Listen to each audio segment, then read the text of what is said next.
Ada seorang sahabat bertanya kepada Rasulullah, "Wahai Rasulullah, jika syalatku tidak khusyuk, apakah diterima?" dan jawaban Rasulullah pun membuat seluruh sahabat menangis. Pada suatu hari di dalam majelis Rasulullah, seorang sahabat duduk dengan wajah penuh kegelisahan. Matanya menunduk, jemarinya saling menggenggam, seolah ada sesuatu yang berat dalam hatinya.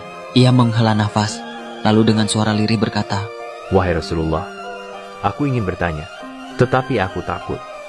Mungkin pertanyaanku ini akan membuatku semakin malu di hadapan Allah." Rasulullah tersenyum lembut. Tatapan beliau pun penuh dengan kasih sayang.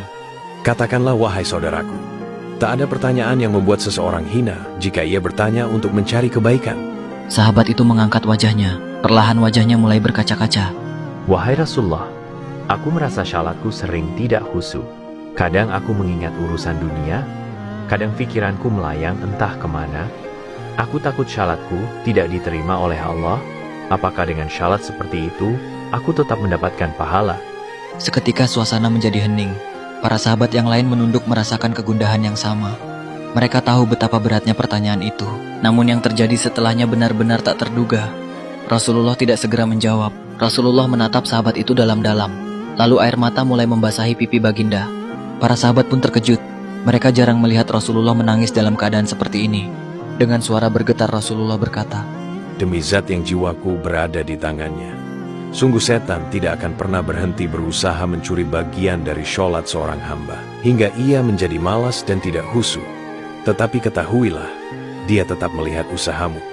Baginda menarik nafas dalam, lalu melanjutkan, Wahai saudaraku, jika engkau meninggalkan sholat hanya karena takut tidak khusyuk, maka setan akan menang. Tetapi jika engkau tetap berusaha sholat meski dengan kehadiran pikiran yang terganggu, ketahuilah, setiap kali engkau berusaha kembali kepada Allah dalam sholatmu, saat itulah Allah menyambutmu.